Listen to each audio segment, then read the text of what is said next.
श्री सूर्य देवाय नमः।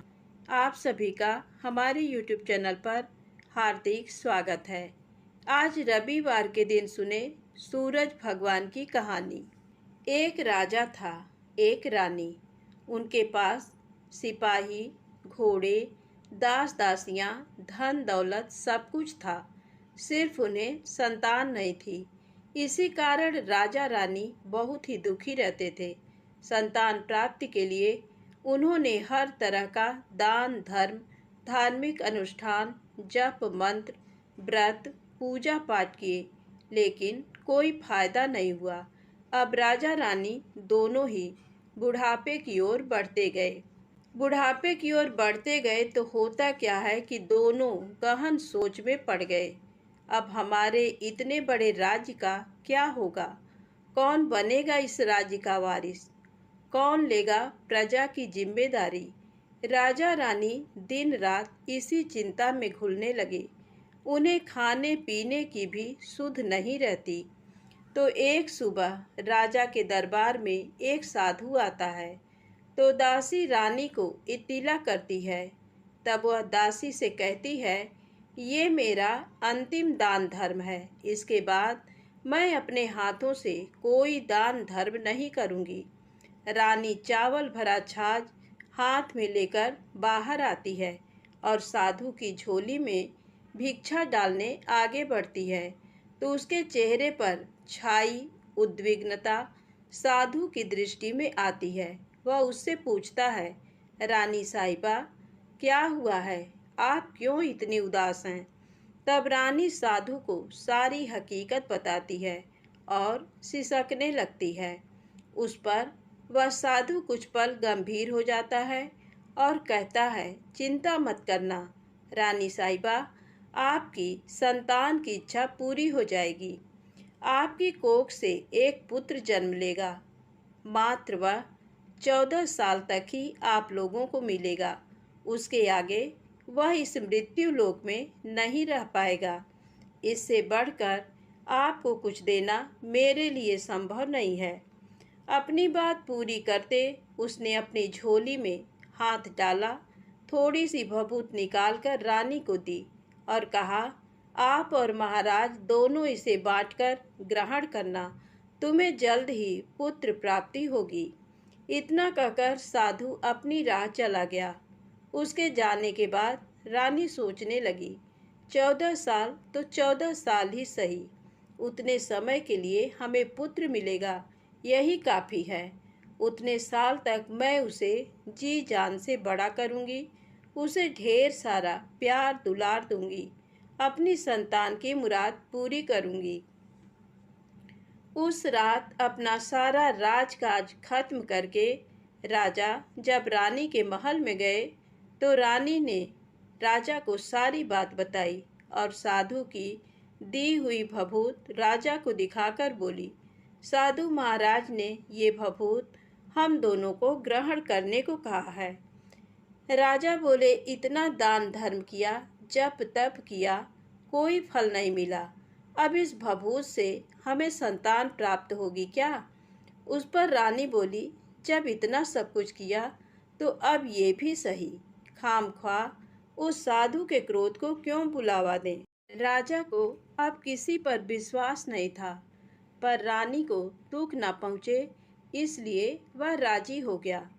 राजा रानी दोनों नहाते धोते हैं, फिर अपने भगवान का नाम स्मरण करते हैं, अपने पुरखों को स्मरण करते हैं और उस साधु महाराज का नाम स्मरण करके वह भभूत बांटकर दोनों खाते हैं। उसके बाद दोनों निश्चिंत होकर सो जाते हैं। तो कुछ दिन गुजर जाते हैं और साधु द्वारा कहे अनुसार रानी गर्भवती हो जाती हैं। उस पर राजा रानी दोनों की खुशी गगन में नहीं समाती। राजा रानी से बोला, महारानी, सचमुच साधु महाराज की कृपा हो गई। तो 9 माह 9 दिन और 9 घंटे पूरे होकर रानी ने एक सुंदर गोरे चिट्टे पुत्र को जन्म दिया। राजा ने बड़ी धूमधाम से पुत्र का नामकरण किया। सारे राज्य में 8 दिन तक अन्न संतर्पण रखा, उत्सव मनाया गया। अब पुत्र की कुंडली देखने के लिए राज्य के सबसे विद्वान पंडित जी को बुलाया। तो कुंडली देखकर पंडित जी बड़े चिंतित हो गए। कहने लगे, महाराज, हमारा राजपुत्र सिर्फ 14 साल तक हमारे पास रहेगा। राजा को इस बात की भनक थी ही, रानी को भी। साधु महाराज की बात याद थी। दोनों चुप रह जाते हैं। उसके बाद राजा और रानी बड़े प्यार से बेटे की परवरिश करते हैं, उसकी हर ख्वाहिश पूरी करते हैं। थोड़े समय के लिए ही सही, भगवान ने संतान की अपनी मुराद पूरी कर दी। इससे वे समाधान मानते हैं। राजपुत्र दिन प्रतिदिन बड़ा होता है। जब वह 7 साल का हो जाता है तो राजा एक अच्छे गुरु की नियुक्ति करके उसे पढ़ाई लिखाई, राजशास्त्र, शस्त्र विद्या, घुड़सवारी इत्यादि 12 विद्याओं का शिक्षण देते हैं। जब वह सब शास्त्र विद्या में पारंगत हो जाता है और 12 साल की उम्र का हो जाता है, तब एक अच्छी सी राजकन्या खोजकर उसकी शादी कर देते हैं। तो 2 और साल बीत जाते हैं। बेटा 14 साल का हो जाता है। एक दिन राजपुत्र राजा से बोलता है, पिताजी, मैं अपना सारा राज्य घूमकर देखना चाहता हूँ। आज तक मैंने सिर्फ इस रजवाड़े के अतिरिक्त कुछ नहीं देखा है। बेटे की बात सुनकर राजा चिंतित हो जाता है, क्योंकि पुत्र को 14वां साल शुरू हुआ था। अब कोई अनहोनी होने का वक्त नजदीक आ पहुंचा था, लेकिन राजा ये सब बातें पुत्र को बता नहीं सकता था। वह क्या करता है कि चेहरे पर खुशी लाकर बेटे से कहता है, हाँ हाँ, जरूर जाओ बेटा, तुम्हें अपना सारा राज्य घूम कर देखना चाहिए। कहाँ क्या है ये सब जानना चाहिए। कल मेरे बाद तुम्ही को तो राजा बनना है। मात्र एक बात का ध्यान रखें, तुम जहाँ जा रहे हो, क्या कर रहे हो, ये बात अपनी पत्नी को नहीं बताना। पुत्र कहता है, ठीक है पिताजी, आपने जो कहा है मैं वैसा ही करूँगा। राजपुत्र दिन भर अपनी पत्नी के साथ मौज मस्ती करता है, खुशियाँ मनाता है और रात को ठीक 12 बजे बिस्तर से उठकर बाहर चला जाता है। फिर पौ फटने से पहले वापस अपने महल में आकर सो जाता है। ऐसे बहुत दिनों तक चलता रहा। अब पुत्र का 14वां साल खत्म होने में कुछ दिन ही बाकी रहते हैं। इतने में उसकी पत्नी यानी छोटी रानी रात में जाग जाती हैं। वह देखती हैं कि बिस्तर पर राजपुत्र नहीं है। वह महल में सब जगह देखती हैं, तो राजपुत्र कहीं भी नजर नहीं आता। तो वह क्या करेगी, किससे कहेगी? वह चुपचाप रहती है। फिर भोर होने पर वह देखती है कि उसका पति अपनी जगह सोया हुआ है। वह पति से कुछ नहीं पूछती, लेकिन दूसरी रात भी वैसे ही होता है। तीसरी रात, चौथी रात, ऐसे बहुत दिन तक चलता है। रानी बहुत ही चिंतित हो जाती है। पति रात को जाता कहाँ है, किससे मिलने जाता है? उसके मन में ढेर सारे सवाल उठते हैं, लेकिन उसे पूछने में डर लगता है। शायद पति गुस्सा कर बैठे। सास ससुर से पूछने के बारे में सोचा तो उसकी कुल मर्यादा बीच में आ जाती थी। तो इस तरह मन ही मन वह कुढ़ती रहती थी। इस हालत में उसे खाने पीने में दिलचस्पी नहीं होती। वह दुबली पतली हो जाती है। तो उस राज्य में फूल बेचने वाली एक बूढ़ी मालिन थी। वह हमेशा छोटी रानी को फूल देने उसके महल में आती थी। उस बुढ़िया का ध्यान छोटी रानी पर जाता है। वह उससे पूछती है, बेटी, तुम्हें किस बात का दुख है? तुम इस तरह सूखकर कांटा क्यों बनी हो? उस पर रानी कहती है, क्या बताऊं तुम्हें अम्मा, तुम्हारा राजपुत्र हर रात बिस्तर पर से उठकर कहीं चला जाता है और सुबह भोर होते ही वापस आकर सोता है। वह कहाँ जाता है? प्रेमिका से मिलने जाता है क्या? ये सोच सोचकर मैं अन्न जल ग्रहण नहीं कर पाती और सूख सूख कर इस तरह कांटा बन गई हूँ। बुढ़िया सब बात सुनकर उसे एक उपाय बताती है। तो बेटी ऐसा करना, आज रात तुम सोना मत, उसके पीछे जाकर देखना कि वह कहाँ जाता है, क्या करता है, उसकी अच्छी तरह से पहरेदारी करना। पर मुझे नींद आ गई तो तुम्हें नींद ना आए, इसलिए एक काम करना, अपने बाएं हाथ की उंगली में एक जख्म करना, उस पर थोड़ी सी मिर्च छिड़कना, उससे तुम्हें बड़ी जलन होगी और उस पीड़ा से तुम्हें रात भर नींद नहीं आएगी। रानी बुढ़िया के कहे अनुसार करती हैं। उंगली की जलन से उसे बड़ी देर तक नींद नहीं आती, लेकिन बाद में वह सो जाती है। दूसरे दिन सुबह बुढ़िया फूल लेकर उसके महल में पहुंचती है और पूछती है, क्या हुआ बेटी, देख पाई पति कहाँ जाता है? रानी कहती है, नहीं अम्मा, पहले कुछ समय जलन के कारण मुझे नींद नहीं आई, पर कुछ देर पश्चात मैं सो गई। बुढ़िया कहती है, कोई बात नहीं, आज तुम उंगली पर पहले से थोड़ा बड़ा जख्म करना और ज़्यादा मिर्च लगाना। तो रानी वैसे ही करती है, परंतु वह सिर्फ पति के बिस्तर से उठकर बाहर निकलते वक्त तक जाग पाई।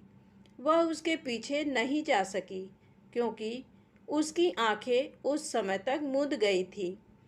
दूसरे दिन सुबह बुढ़िया आती है तो उसने पूछने से पहले ही रानी रो कर कहती है, अम्मा, मैं आज भी उनकी पहरेदारी ठीक तरह नहीं कर पाई। बुढ़िया कहती है, रोना नहीं बेटी, सब कुछ ठीक हो जाएगा। तुम आज रात जख्म और बड़ा करना और उस पर ज़्यादा मिर्च छिड़कना, और एक काम करना, वह जब जाने के लिए निकलता है तो उसका रास्ता रोकना। बुढ़िया ने जैसा बताया रानी वैसा ही करती है। आज रात उसे नींद नहीं आती। पति रात 12 बजे बिस्तर से उठकर जब महल से निकलने के लिए चलने लगता है तो वह बुढ़िया ने जैसे बताया वैसे ही करती है। दौड़ कर जाकर पति का रास्ता रोकती है और कहती है, कहाँ जा रहे हो, किससे मिलने जा रहे हो, मुझे बताओ। राजपुत्र उसे समझाने की बहुत कोशिश करता है। देखो, अगर मैंने तुम्हें वह बताया तो मैं तुम्हें दोबारा नहीं मिल पाऊंगा। रानी कहती है, कोई बात नहीं, ना मिल पाओ, लेकिन आप रात के समय कहाँ जाते हो ये मुझे पहले बता दीजिए। राजपुत्र निरुपाय हो जाता है। पत्नी की जिद के आगे उसकी एक नहीं चल पाती। ठीक उसी समय उसका 14वां साल खत्म होकर 15वां साल लगने वाला था। जो होता है वह हो जाने दो, वह सोचता है और कुछ चावल मंत्रों से सिद्ध करके पत्नी को देकर कहता है, इन चावलों के दानों को दोनों हाथों की मुट्ठी में पकड़ना। पहले दाएं हाथ में पकड़े चावल मेरे ऊपर फेंकना। मैं कौन हूँ तुम्हें पता चल जाएगा। बाद में बाएं हाथ में पकड़े चावल मेरे ऊपर फेंकना। मैं जैसा था तुम्हें मिल जाऊंगा, लेकिन यदि तुम बाएं हाथ के चावल मेरे ऊपर फेंकना भूल गई तो मैं तुम्हें कभी नहीं मिल पाऊंगा। रानी ने कहा, नहीं भूलूंगी। रानी बड़े आत्मविश्वास के साथ कहकर दाएं हाथ में पकड़े चावल पति के ऊपर फेंक देती है तो राजपुत्र एकदम एक विशाल घोड़ा बन जाता है। एकदम उम्दा, सफ़ेद, गर्दन पर लंबी अयाल। देखते देखते वह तेजी से दौड़ने लगता है। रानी उस घोड़े को एकदम भौचक्की होकर देखने लगती है और पति ने बाएं हाथ के चावल फेंकने की जो बात कही थी वह भूल जाती है। उसकी आंखों के सामने घोड़ा महल से बाहर निकलकर चला जाता है। घोड़ा जो महल से बाहर जाता है तो वापस नहीं आता। अब रानी को बड़ा पश्चाताप होता है। वह स्वयं को कोसने लगती है, लेकिन अब उसका कोई फायदा नहीं होने वाला था। राजपुत्र अब वापस नहीं आने वाला था। सुबह होते ही महाराजा महारानी को सब बात पता चलती है। उन्हें बहुत दुख होता है।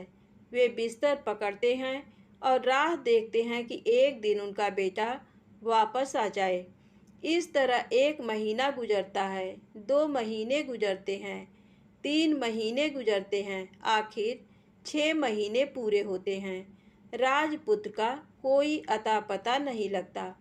प्रधान राजपुत्र को ढूंढने के लिए राज्य के गांव-गांव सिपाही भेजता है, लेकिन उन्हें कोई सफलता नहीं मिलती। इधर रानी अपनी हठ के कारण पति गायब हो गया ये सोचकर स्वयं को मन ही मन कोसती हैं और प्रण लेती हैं कि कुछ भी करके पति को ढूंढ लाएंगी और उसे वापस घर लेकर आएंगी। एक दिन वह सुबह उठकर सास ससुर के महल में जाती हैं और कहती है कि मैं अपने पति की खोज में जा रही हूँ। महाराजा महारानी को और क्या चाहिए था, कुछ भी करके उनका बेटा उन्हें वापस मिलना चाहिए था। वे बहू को जाने की अनुमति देकर कहने लगे, बेटी तुम्हें जो चाहे वह करो, जहाँ जाना है वहाँ जाओ, लेकिन हमारे बेटे को वापस लेकर आओ। अब रानी अपना शाही वेश बदलकर एक सेठानी बन जाती है। कुछ दास दासियों को, कुछ नौकरों को साथ ले लिया, कुछ सामान साथ लिया और राज्य की सीमा पर जाकर वहाँ एक भोजनालय खोल दिया। वहाँ आने वाले सब यात्रियों को खाना मुफ्त में देने लगी। मात्र एक शर्त रखी कि खाने वाले को उसकी देखी कोई अजीब चीज उसकी मालकिन को यानी राजकन्या को बतानी पड़ेगी। तो वहाँ आने वाला हर नागरिक अपनी तरफ से मैंने ये देखा, मैंने वह देखा कहकर वहाँ से मुफ्त खाना खाकर जाता था। परंतु रानी को जो बात चाहिए थी वह अब तक मिली नहीं थी। ऐसे ही कुछ दिन बीत गए तो इधर क्या होता है कि रानी के महल में फूल लेकर जाने वाली बुढ़िया के एक बेटा और बहू थे। उनका एक छोटा बेटा था, यानी बुढ़िया का एक पोता था। तो बेटा और बहू सुबह काम के लिए निकलते थे तो पोते को संभालने की जिम्मेदारी बुढ़िया पर रहती थी। बुढ़िया दिन भर पोते को संभालती थी। एक दिन बुढ़िया को पान खाने की आदत थी तो पान लगाने के लिए चूना चाहिए था। वह उसे तैयार करने के लिए सीपियाँ लेकर आई। इन सीपियों को भूनने के लिए गोबर के कंडे चाहिए थे। कंडे इकट्ठा करने के लिए वह बांस की टोकरी लेकर चरवाहे के मैदान में गई। वहाँ बहुत सारे कंडे थे। उन्हें जमा करते करते उसे घर आने में अंधेरा हो गया। इस ओर शाम होते ही काम से वापस बेटा बहू घर पहुँचे तो देखा कि बच्चा घर पर अकेला है और रो रहा है। वे दोनों गुस्से से लाल पीले हो गए। इतने में बुढ़िया घर आ पहुंची। बेटा ने पूछा, पोते को घर अकेला छोड़कर कहाँ गई थी? बुढ़िया बताने लगी कि मैं गोबर के कंडे इकट्ठे करने गई थी। इस पर बेटा बोला, दोबारा बच्चे को अकेला घर पर छोड़कर यदि कहीं गई तो मैं तुम्हें बहुत पीटूंगा। बुढ़िया कहने लगी, नहीं बेटा, फिर कभी ऐसा नहीं करूंगी। लेकिन दूसरे ही दिन बुढ़िया वह बात भूल गई और फिर चरवाहे के मैदान पर कंडे इकट्ठा करने चली गई। शाम को जब बेटा बहू काम से वापस लौटे तो देखते हैं कि बच्चा घर पर अकेला है और रो रहा है। अब उसके बेटे की सहन शक्ति खत्म होने लगी और बुढ़िया के वापस आने पर उसे घर से निकाल दिया। बुढ़िया रात भर घर के बाहर अंधेरे में बैठी रही और सुबह होते ही हाथ में टोकरी लेकर कंडे इकट्ठा करने के लिए निकल गई। उस दिन उस पर कंडे इकट्ठा करने का मानो पागलपन सवार था। कंडे इकट्ठा करते करते कब अंधेरा छा गया उसे मालूम ही नहीं चला। उसे जब ध्यान आया तो गांव का रास्ता भी ठीक तरह से दिखाई नहीं दे रहा था। वह अंधेरे में आंखें फाड़कर देखती देखती किसी तरह आगे निकल पड़ी। तो होता क्या है कि एक कपिला गाय छन छन की आवाज़ करते, गले की घंटी बजाते, ठुमक कर उस मैदान पर आ गई। उसे देखकर बुढ़िया सोचने लगी कि इस गाय के पीछे पीछे जाऊंगी तो गांव तक पहुंच जाऊंगी। तब बुढ़िया उसके पीछे पीछे जाने लगी। वह गाय क्या करती है कि उस मैदान से लेकर एक एक करके 6 मैदान पार करती है। आखिर में वह 7वें मैदान पर पहुंचती है। तो वहाँ क्या होता है कि उस मैदान पर एक बड़ा सा पत्थर है। गाय जाकर उस पत्थर को अपना सींग मारती है। सींग मारा तो वह पत्थर दूर हट गया और पाताल में नीचे जाने की सीढ़ियाँ दिखाई देने लगी। तब वह गाय उन सीढ़ियों से नीचे जाने लगी। बुढ़िया वह सब देखती रही और झट जाकर गाय की पूंछ को पकड़ लिया। पूंछ पकड़कर वह गाय के साथ नीचे पाताल में पहुंच गए। पाताल में पहुंचते ही तुरंत गाय की पूंछ छोड़ दी और इधर उधर देखने लगी। वहीं से बुढ़िया ने देखा कि पाताल में सब जगह जगमगाहट है।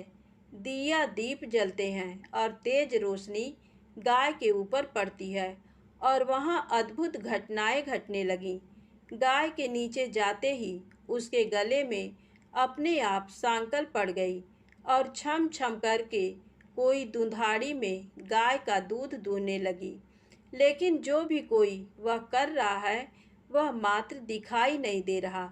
बुढ़िया बहुत घबरा गई, कहाँ आकर फंस गई। वह सोचने लगी और यहाँ वहाँ छिपने के लिए जगह ढूंढने लगी, लेकिन उसे कहीं भी जगह नहीं मिली। हर जगह उजाला ही उजाला था। तो वह यूं एक कोनों में खड़ी रह गई और जो कुछ सामने हो रहा था उसे चुपचाप देखने लगी। कुछ पल के बाद वहां झट से एक उम्दा सफ़ेद घोड़ा आया। वहां 2 कुंड थे। उसमें से एक कुंड में उस घोड़े ने छलांग लगाई और ऊपर आ गया। अब उसे राजपुत्र का रूप प्राप्त हो गया। राजपुत्र बनने के बाद उसने दूसरे कुंड के पानी में स्नान किया। वहाँ रखे नए कपड़े पहने हैं। नज़दीक ही एक सुंदर पलंग था। उस पर आकर वह बैठ गया। उसके सामने अपने आप 5 पकवानों की थाली आ गई। दूध की एक प्याली आ गई।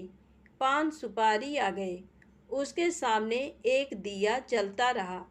राजपुत्र ने खाना खाया, दूध पिया, पान सुपारी खाया और बिस्तर पर लेट जाने से पहले सूर्य देव का स्मरण करके सामने जलते दिए से पूछा, दिए दिए दीपंकर, मेरे माता पिता क्या कर रहे हैं? दिया बताने लगा, बेटे के शोक में डूबे हैं। राज्य कौन संभाल रहा है? राज्य प्रधान संभालता है। मेरी पत्नी क्या करती है?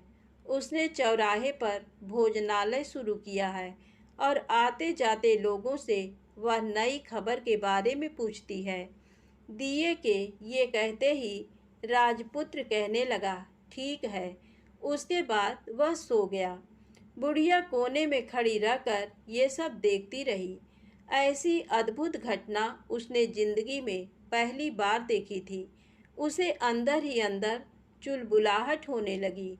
वह अपनी भूख प्यास भूल गई और आगे क्या होता है कि उसे उत्सुकता से देखने लगती है। लेकिन उसके बाद और कुछ घटनाएं नहीं घटती। रात गुजर गई और सुबह हो गई। सुबह होने पर पलंग पर सोया राजपुत्र उठा और फिर से पहले वाले कुंड में छलांग लगाई। तो अब वह फिर से घोड़ा बनकर कुंड से बाहर आ गया। बाहर आते ही वह तेजी से उस पाताल नगरी से बाहर निकल गया। लेकिन वह कहाँ गया, बुढ़िया को कुछ पता नहीं चला। उसके बाद पिछली रात की तरह कोई उस गाय का छम छम करके दूध दोहने लगा। जैसे ही दूध दुहाना खत्म हुआ, उसके गले की सांकल अपने आप खुल गई और वह गाय तेजी से ऊपर जाने वाली सीढ़ियाँ की ओर भागने लगी। गाय को दौड़ते देखकर बुढ़िया सोचने लगी, अब गाय के साथ यहाँ से ऊपर जाना ही समझदारी है, नहीं तो कोई मुसीबत आकर मेरे ऊपर टपक जाएगी। झट से उसने गाय की पूंछ पकड़ ली और गाय के साथ ऊपर आ गई। गाय जब ऊपर मैदान में पहुंची तो उस सुरंग का रास्ता अपने आप बंद हो गया और उसके मुंह पर एक बड़ा सा पत्थर पूर्ववत खड़ा हो गया। ऊपर आकर वह गाय जंगल की ओर निकल गई। इधर बुढ़िया एकदम बावली सी हो गई। उसने पाताल नगरी में जो कुछ देखा वह जल्द से जल्द किसी को बताने के लिए उतावली हो उठी। उसे एकदम याद आया कि नगर की सीमा पर कोई औरत भोजनालय चलाती है और नई बात बताने वाले को अच्छा खाना पीना मुफ्त में देती है। वह सोचने लगी कि क्यों न मैं ये बात उस औरत को जाकर बताऊं। यदि उसे ये बात पसंद आ गई तो बाकी जीवन खाने पीने की झंझट से मुक्ति मिलेगी। बुढ़िया ने मन में तय किया और तुरंत उस भोजनालय के द्वार पर टंगे नगाड़े के सामने खड़ी हो गई और जोर जोर से नगाड़ा बजाना शुरू कर दिया। नगाड़े का इस तरह शोर सुनकर मालकिन यानी छोटी रानी मन में प्रसन्न हो जाती हैं कि शायद कोई बड़ी बात लेकर यहाँ आया है। रानी सिपाहियों को आदेश देती है, जाइए और जो कोई आया है उसकी अच्छी खातिरदारी कीजिए। आदेश पाते ही सिपाही नीचे दौड़ गए तो एक बुढ़िया नगाड़ा बजा रही है।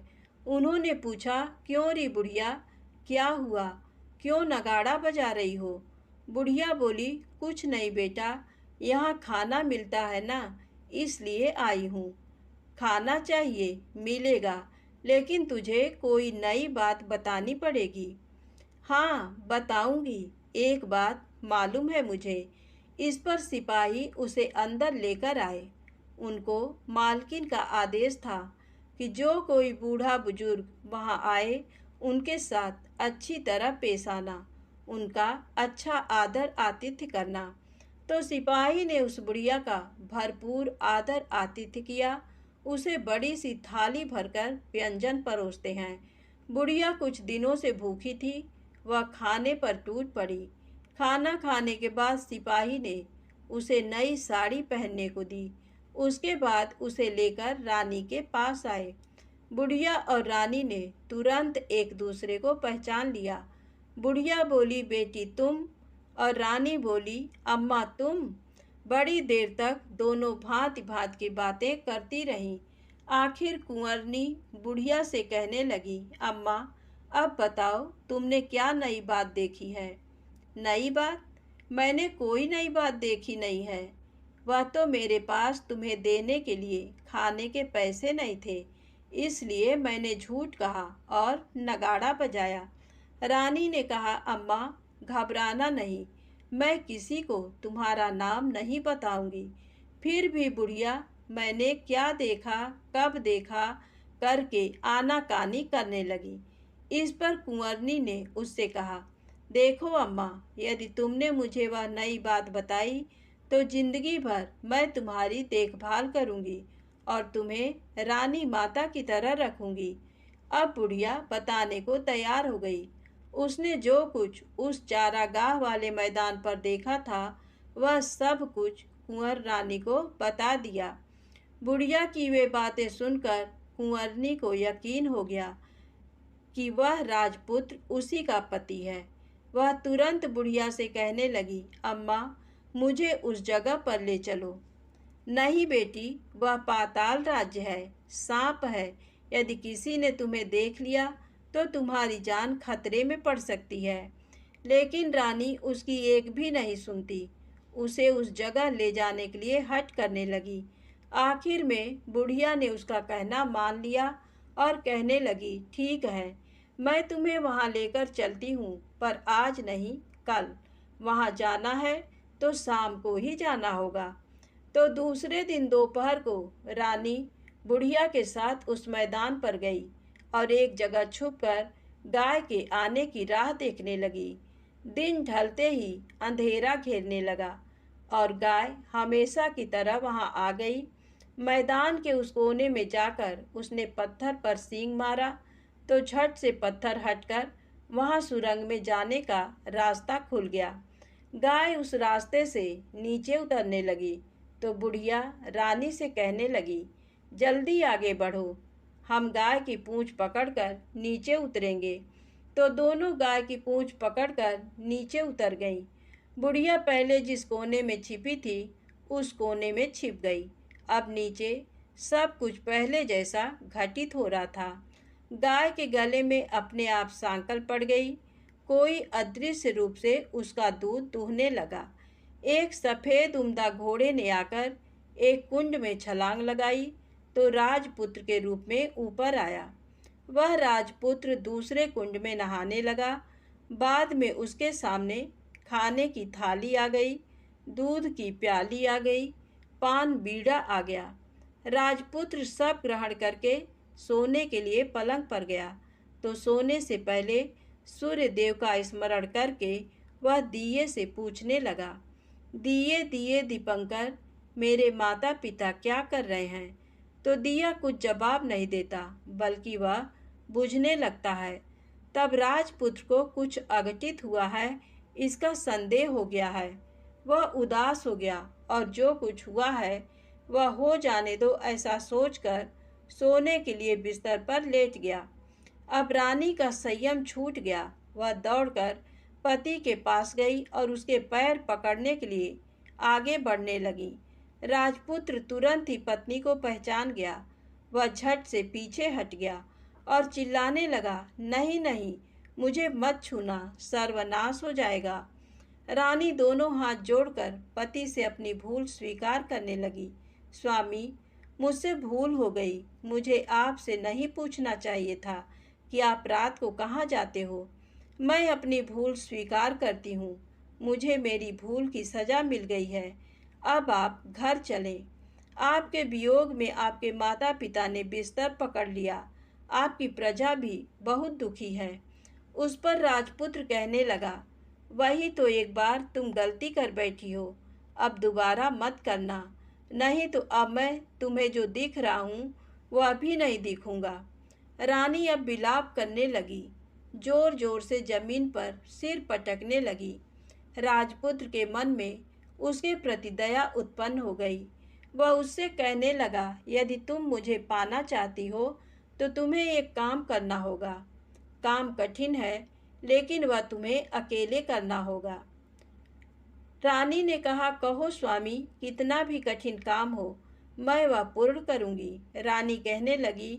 इस पर राजपुत्र ने उसे बताया, इस पाताल से ऊपर जाते ही तुम्हें एक घना जंगल नजर आएगा। ऐसे 6 जंगल पार करने के पश्चात 7वां जंगल मिलेगा। वह जंगल सबसे घना है। उस जंगल में बीचों बीच एक पीपल का पेड़ है। उसके आसपास की जगह पत्ते, फंदे, जटाएं, कांटे इत्यादि से ढक चुकी हैं। वहाँ बाघ, शेर, भालू, सांप सभी धमा चौकड़ी बैठती है। तुम्हें उन सबको भगाकर वह जगह साफ करनी है। उसको गोबर से लिपाई करके पवित्र बनाना है, रंगोली से सजाना है। उसके बाद वहाँ धूप, कपूर, अगरबत्ती जलानी है। फूल, कुमकुम से पेड़ की तने की पूजा करनी है। दूध दही से बने चावल का भोग चढ़ाना है। ये सब तुम्हें दोपहर को 12 बजने के पहले करना है। 12 बजने के समय तुम्हें उस जगह पर बैठकर सूर्य भगवान का ध्यान करना है। ठीक 12 बजे सूर्य भगवान का रथ वहाँ उतरेगा। वे वह सब देखकर खुश हो जाएंगे और कहेंगे, जिस किसी ने ये सब किया है उसे मैं मनचाहा फल दूंगा। तो तुम सामने जाकर उसके रथ का दाहिना घोड़ा मांगना, मैं तुम्हें मिल जाऊंगा। इतनी बात कहकर राजपुत्र अपने पलंग पर सो गया और छोटी रानी भोर होने की राह देखने लगी। भोर होते ही वह बुढ़िया के साथ गाय की पूंछ पकड़कर ऊपर आ गई। ऊपर आने के बाद वह बुढ़िया से कहने लगी, अम्मा, अब मैं अकेले ही आगे जाऊंगी, तुम भोजनालय वापस जाओ। वह जंगल में जाकर राजपुत्र की बताई जगह ढूंढने लगी और स्वयं आरी से वह जगह साफ कर दी। बाद में राजपुत्र ने जैसे बताया वैसी लिपाई पुताई करके वापस आ गई। दूसरे दिन पौ फटने से पहले उठी और जंगल में उस जगह पहुंची। वहां जाकर इत्र, गुलाब का पानी छिड़ककर वह जगह सुगंधित की। धूप अगरबत्ती जलाकर उसे पवित्र किया और पूजा की। सब सामग्री वहां तैयार रखकर सूर्य भगवान का ध्यान करने बैठ गई। जैसा कि पति ने बताया था, दोपहर को ठीक 12 बजे सूर्य भगवान का रथ उस पीपल के पेड़ पर आकर रुका है। सूर्य भगवान ने जब रथ से नीचे देखा तो सुगंधित वातावरण देखकर वे बहुत प्रसन्न हो गए। फिर वे बोले, जिस किसी ने ये काम किया है वह यहाँ आकर आज मुझसे कुछ भी मांगे, मैं उसे दे दूंगा। रानी ने जब ये शब्द सुने तो बिना समय गंवाए दौड़कर उनके सामने आ गई और उनको साष्टांग नमस्कार करके बोली, भगवान, वह मैं ही हूँ, मैंने ही ये जगह साफ की है। अच्छा, तो तुम्हें जो चाहिए वह मांगो। भगवान, मुझे मुझे आपके रथ का दाहिना घोड़ा चाहिए। सूर्य भगवान बोले, नहीं नहीं, मैं तुम्हें और कुछ भी दे सकता हूँ, लेकिन ये घोड़ा नहीं दे सकता। मेरे रथ के 12 घोड़े हैं, तुम चाहो तो कोई और घोड़ा मांग लो, लेकिन ये दाहिना घोड़ा नहीं, वह मैं तुम्हें नहीं दे सकता। छोटी रानी एक नहीं सुनी, वह सूर्यदेव से एक ही बात कह रही थी, वही दाहिना घोड़ा दे दीजिए, नहीं तो मैं आपके पैरों में गिरकर अपनी जान दे दूंगी। अब सूर्यदेव धर्म संकट में पड़ गए। उन्होंने वचन दे दिया था, अब अपने वचन से पलट भी तो नहीं सकते थे। तब सूरज भगवान ने बोला, मैंने तुम्हें घोड़ा दे दिया, लेकिन घोड़ा तो दिया है, वह तुम्हें यहाँ नहीं मिलेगा, तुम्हें उसे पाताल में जाकर लाना होगा। रानी बोली, पाताल में ही क्या भगवान, मैं उन्हें पाने के लिए कहीं भी जा सकती हूँ। रानी को वचन देकर सूर्यदेव अपने मार्ग चले गए और इधर रानी जंगल से अपने भोजनालय में आ गई। फिर वह बुढ़िया को लेकर उस मैदान पर आ गई। जल्दी ही शाम हो गई। शाम होते ही वहाँ वह गाय आ गई और उसने सींग मारकर सुरंग का पत्थर हटाया तथा नीचे उतरने लगी। रानी और बुढ़िया जल्दी जल्दी उसकी पूंछ पकड़कर नीचे उतर गईं। नीचे पाताल में सब घटनाएं पहले की तरह ही घटने लगीं। घोड़े का एक कुंड में नहाकर राजपुत्र बन जाना, नहा धोकर पलंग पर जाकर बैठना, तो उसे खाने की थाली, दूध की प्याली आना, पान बीड़ा आना। लेकिन आज एक बात नई घटी। आज 2-2 थाली, 2-2 दूध की प्याली, 2-2 पान बीड़े उसके सामने आए। वह कुछ नहीं बोला। अपने हिस्से की थाली खाकर, दूध पीकर और पान बीड़ा चबाकर वह सोने चला गया और हमेशा की तरह दिए से पूछने लगा, दिए दिए दीपंकर, मेरे माता पिता क्या करते हैं? दिया ने बताया, वे दोनों तुम्हारे शोक से मरने की स्थिति में पहुंच गए हैं। ऐसा झट से उसकी आंखों से आंसू टपकने लगे। फिर वह पूछने लगा, दिए दिए दीपंकर, मेरा राज्य कौन चला रहा है? तुम्हारा राज्य प्रधान चला रहा है और वह सब कुछ हड़प चुका है। वह प्रजा पर बहुत अत्याचार कर रहा है। सुनकर राजपुत्र को बहुत गुस्सा आया। वह गुस्से से अपनी मुट्ठी भींचने लगा। अब वह पूछने लगा, दिए दिए दीपंकर, मेरी पत्नी क्या कर रही है? अब दिया कुछ नहीं बोला, चुप रहा। अब रानी का संयम जवाब दे गया। वह दौड़कर पति के गले लग गई। अब मैं तुम्हें मिल गया, राजपुत्र कहने लगा। सच कहते हो, अब आप फिर से घोड़ा तो नहीं बनेंगे? नहीं, दोबारा घोड़ा नहीं बनूंगा। तुमने जो इतने सारे कष्ट उठाए हैं मुझे पाने के लिए, इसलिए सूर्यदेव ने मुझे सदा के लिए घोड़े के जन्म से मुक्त कर दिया है। राजपुत्र ने बड़े प्यार से कहा और उसे गले लगाया, उसके आंसू पोंछे। कुछ देर पश्चात भोर हो गई तो गाय की श्रृंखला टूटकर वह ऊपर भूलोक जाने लगी। रानी, राजपुत्र और बुढ़िया उसकी पूंछ पकड़कर ऊपर आ गए। ऊपर आने पर वे सीधे भोजनालय में पहुँचे। वहाँ का सब सामान लोगों में बांट दिया और उसको ताला लगाकर अपने राज्य में लौट गए। राजपुत्र वापस आता और उसके तेवर देखकर प्रधान घबरा गया। राजपुत्र ने उसे बंदी बनाकर कैद खाने में डाल दिया और राज्य की बागडोर अपने हाथ में ले ली। उसके बाद वह अपने माता पिता को मिलने उनके महल में गया। तब राजपुत्र क्या देखता है कि उसके माता पिता उसके शोक में अस्थिपंजर बने हुए हैं। पुत्र को वापस आया देखकर मरड़ा सन राजा रानी की आंखों से टप टप आंसू बहने लगे। इन दोनों ने पुत्र को गले लगाया, उसे प्यार से सहलाया।